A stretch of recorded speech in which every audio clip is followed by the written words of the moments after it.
On today's episode of the podcast Boy, the master interviewer Victor Miller will talk to the pretty good interviewee Shira Lyman, who is the HUD certified housing counselor for Idaho Housing, on the topic of homelessness in Idaho. Stay tuned for more.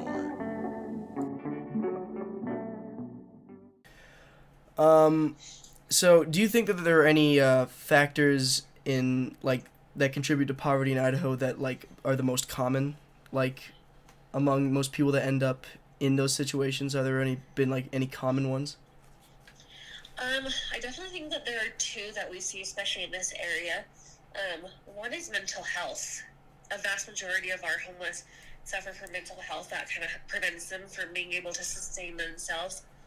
And the second, actually, that we see a lot is people fleeing domestic violence. That one's a huge one around here as well. What are the general requirements for being eligible for a shelter and to be housed in Idaho? Um, just for the generic shelter, there's not necessarily any requirements, but there are a lot of rules that you have to follow. Yeah. So you have to agree to case management, working with someone, doing an evaluation. You have a curfew. You have certain responsibilities that you are supposed to uphold, and if you can't do that, you are no longer welcome at the shelter. Right. What are the general living conditions of the shelters? They're small. Um, they definitely are not big. Some shelters will have individual rooms, which is awesome. Oftentimes, most of the time, they are shared rooms. So you have 2 to 4 people per room. They do really try to keep them clean and nice. I mean, they're not brand new, but they do try to keep the normal living conditions pretty up to par. Right. What are some of the reasons that you found that some homeless people or people in poverty try and avoid shelters? Oh, that's a good question. I haven't personally talked to a lot of people who have tried to avoid them. I have talked to people who have overstayed their welcome at shelters and no longer are welcome. A lot of them were because of drug use or alcohol use. How many shelters approximately are in Idaho? Ooh. Or at least the greater Idaho Falls area, like Ammon and Idaho Falls. So in our area, we have 6. Right. Just in our little area. And do any of these shelters, just a more broader one, do any of these shelters suffer from overpopulation, or how many people are usually in a shelter? Yeah, they're almost always full. An issue that we have here is that a lot of times there are families together, and we only have one shelter here that will accept families with a male. Right. So if there's a single dad with his kids, there's nowhere really for them to go, because it has to be women and children. Men are in a completely different shelter than women usually, and so that's a big issue that we have, is not being able to keep a lot of families together. But usually you're pretty lucky if you can find an open bed.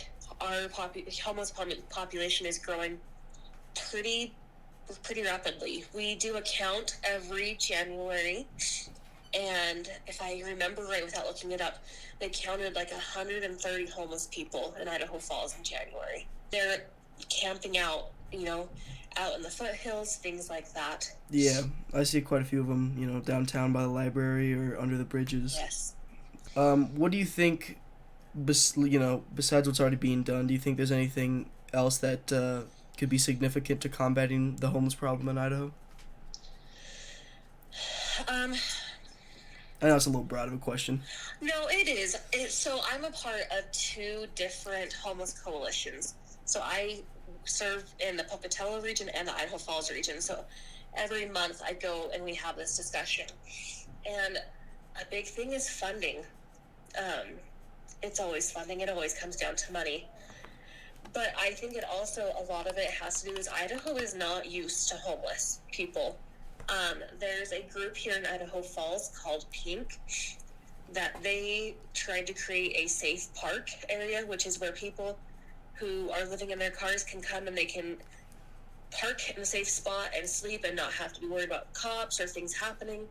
And the city shut them down. They said, absolutely not. That will never be allowed in our city. And so I think a lot of it too is that there is not the government support in trying to solve issues. And finally, how can, like, what are some things that just, your everyday person in Idaho can kind of, like, do, like anything they could vote for or anything that they can do to help make changes?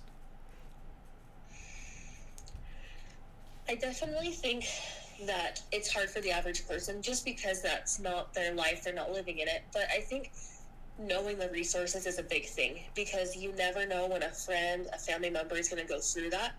And so knowing what is available is a big thing. And also, they are always needing volunteers. Shelters, the soup kitchens, they need volunteers more than anything. And so that could be a good way for people to become involved and see what's going on. Right. Have fun translating this, Sean.